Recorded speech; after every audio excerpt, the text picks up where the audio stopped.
I'm Nathan Boning, and here are some more scores from the NFL. Bengals beat the Browns 34-27. The Bills over the Chiefs 35-17. Eagles beat the Ravens 24-23. Rams beat the Redskins 31-28. Now a few more scores from the college. Number 5, Florida State crushed Wake Forest 52-0. Number 7, Georgia stomped out Florida Atlantic 56-20. And number 8, South Carolina beat UAB 49-6. Now back to Sports Unplugged. Once again, the good Dr. Nate Boning, a.k.a. Young Manning, is holding it down, man, with our sports update. Welcome back to Sports Unplugged. Still talking NFL football. Going to get into some more games. You know what? Let's go right to it. I got to give my man, if we had some trumpets to play right now, I'd let all knees bend, let all heads bow to King Ahmed, who called the upset special of the week. Yeah. Arizona over New England. Now, I don't know if you had some insider information or something, but I'm gonna say this right now. Right. Rob Gronkowski was on the tape. He was on the tape.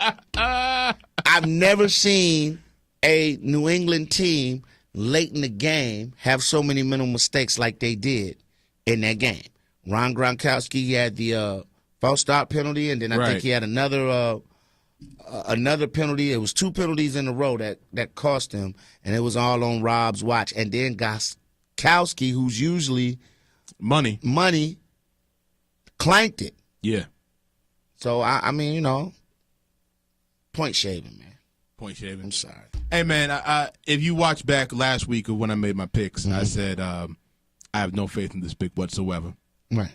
But I thought you were crazy. I was like, you out your mind. I'm going to go with Arizona over New England, and if they do win, I'm going to call myself a prophet. And you know what? I'm going to call myself a prophet. I will put on some sandals and I will walk with me to Jerusalem with you, my brother, because you called that one.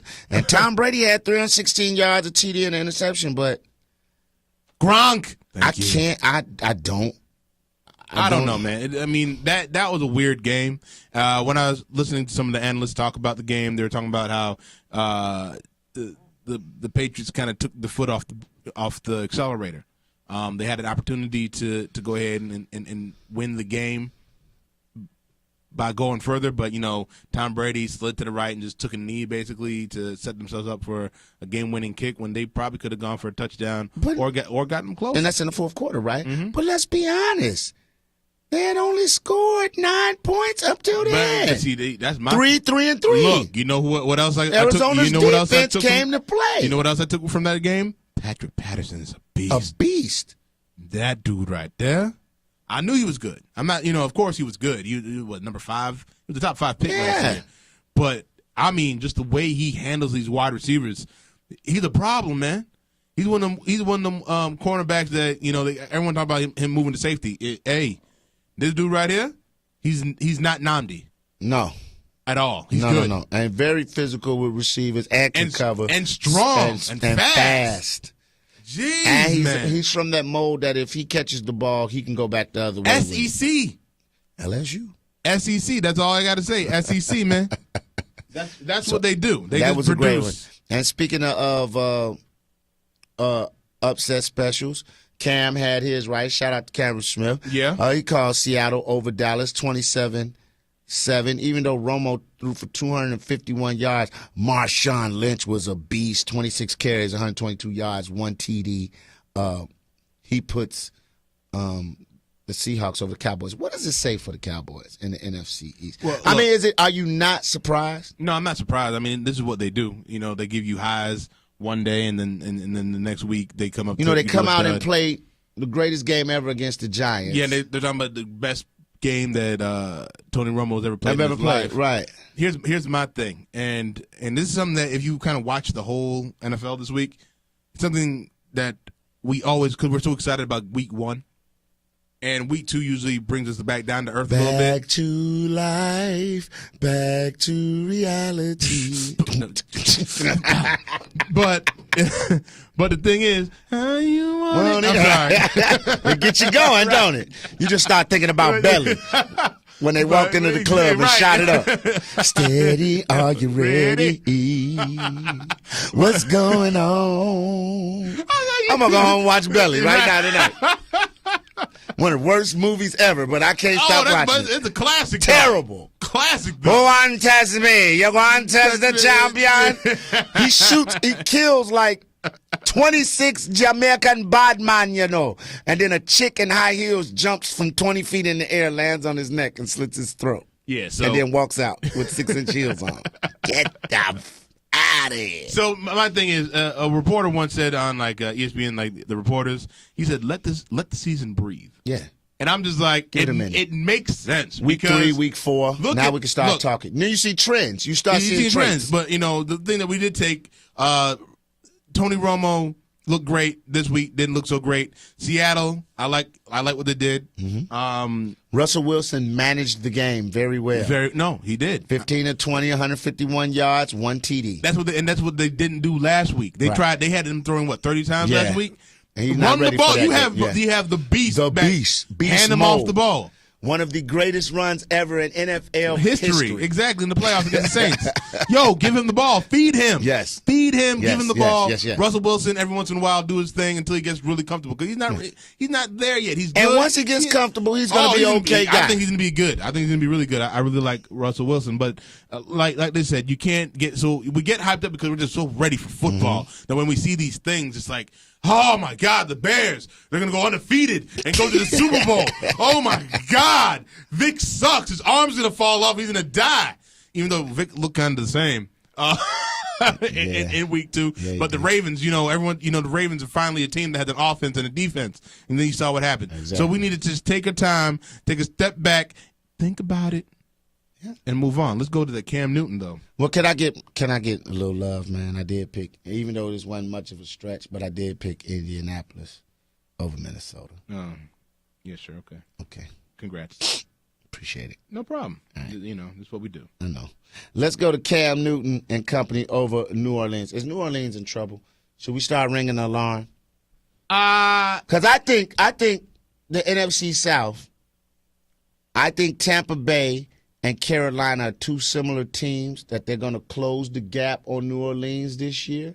But I still think New Orleans is the better team in NFC South. Then the Falcons. Falcons. Like I said, like when we did our picks for divisions, I thought the Falcons were going to win the division this year. Did I think the Saints would start 0-2? No, because I thought they were going to beat Robert Griffin III that first week. But I knew this was going to be a tough game for them with Cam Newton and the whole. I mean, it was time. It's time for Cam Newton. It's sad that Cam Newton did so well last year. Usually, I can give a rookie quarterback 3 years. Right, but he balled. He has to. You got to win this year. That. Yeah, 14 to 20, 253 yards, 1 touchdown, and he rushed for 71 yards on 13 carries and 1 TD. Yep. Fantasy football heavy. Oh yeah, I mean Cam Newton is the man, and let's talk about Drew Brees. Drew Brees is not looking good. Bro. 31 of 49, 1 TD, 2 interceptions. He was sacked twice. He had a rating of 72.2. I mean, the thing is, the picks I can understand because Drew Brees does throw picks. He does throw picks. The thing is, he's just not accurate. He's usually throwing 69%, 70%. That's what he's throwing. He's not doing that right now. And they ran the ball well, 27 times for 163 yards, with Pierre Thomas having 110 yards on 9 carries, no TDs. Ingram got in the end zone, and so did Drew Brees on the rushing play. But Carolina ran the ball 41 times for 219 yards. This is your third interim coach. Look, coaching matters in the NFL. Everyone get your head wrapped. He sees stuff that Drew Brees can't see. Wrap your head around it. Yeah. They miss Sean Payton. Yeah. Plain and simple. You know what I'm saying? Will they suck for the rest of the year? No. But I don't think they're gonna make the playoffs this year.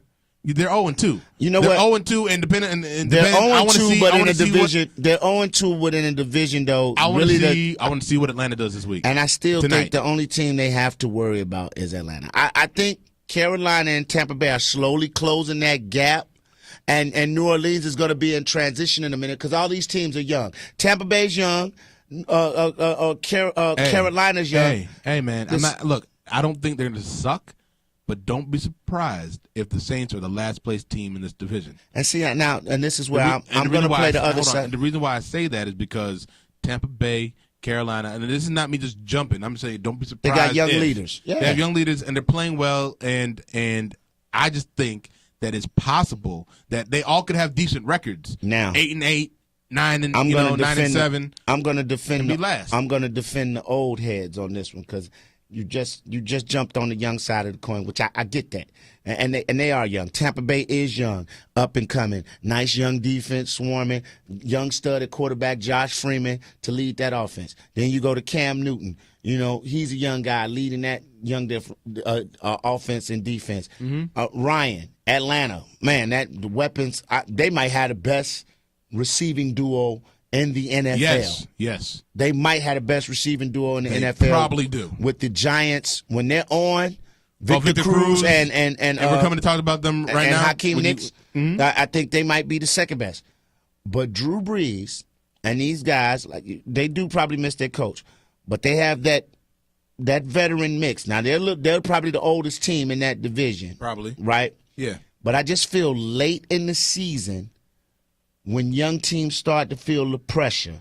Let's see how they handle it. Just because Cam handles it, that don't mean everybody else on the squad has it. Remember he had Steve Smith on the team? They had some vets on that team as well. If Steve Smith can stay healthy, though. Right. No, I understand that. But what I'm saying is, whenever we make these predictions, we're predicting everybody being healthy. And what I'm saying is, Drew Brees with injuries is Drew Brees. He's been in the league long enough. MVP. I'm hoping they turn it around. But I'm like I said, they can't lose next week. No, they can't. But I'm saying this is the type of league that this is the type of season I can see the Atlanta Falcons running away with this division. And depending on tonight. Depending on what I see tonight. Yeah. They can run away with this division. I can see the Carolina Panthers being number 2, Tampa Bay Buccaneers being number 3. Easy. And setting the Brocs for the future. 8-8, 9-7 in that range. Kind of like how the AFC West was last year. Right. Where everyone's just around, a dogfight. Yeah, just a dogfight to get in. But, yeah, let's talk about, real quick, let's talk about the Giants, man. Eli Manning. Look. I don't agree with Skip Bayless much, and Skip Bayless does say this a lot about Eli Manning. He called him Rain Man, how he looks like he doesn't know what he's doing until the fourth quarter. It literally looked like that, man. Well, this man, he does nothing bothers him. This man threw 3 picks in the first half. He was very Cutler-esque in the first half. You know what I'm saying? And he is the. And in the fourth quarter, he threw for 200 yards in the fourth quarter, Leon. He opened it up. 200 yards. Open it up, baby.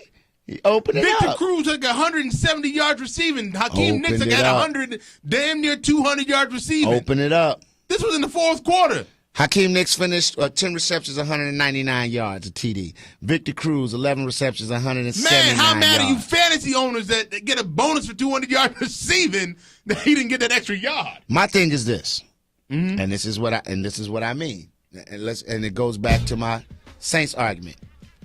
Tampa Bay was a young team that lost that game. They lost because they don't know how to finish. Nah. Eli and them, they've been there before. 510 yards, 3 TDs, 3 interceptions. You overlook the 3 interceptions when this man comes out, like you said, and throws for 200 yards in the fourth quarter. No picks. And this is why I can never count the Giants out in the NFC East. I don't care if Philly is on top of the division in the playoffs or something like that.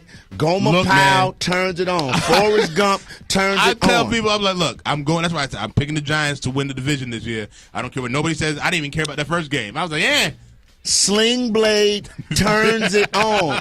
Listen, and this is why I always give my argument. I said, you know what? We sit up and talk about Peyton. I love him.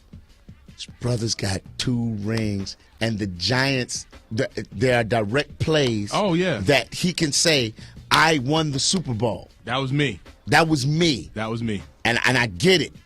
I get it. Elite quarterback. You have to mention the guy's name.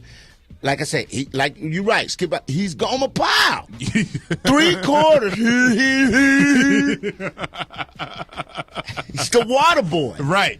And then he just turns it on. Turn up. Yep. I walk in and I turn up. He lights it up. Yep. And he's the Derrick Rose of the NFL. His facial expression stays the same. He stays cool all the time. I'm happy. He's droopy. Yep. Gomer Pyle, Sling Blade, Drew. You give him a whole bunch of think about it. I'm borderline want to say Patrick from SpongeBob. Sports Unplugged, man.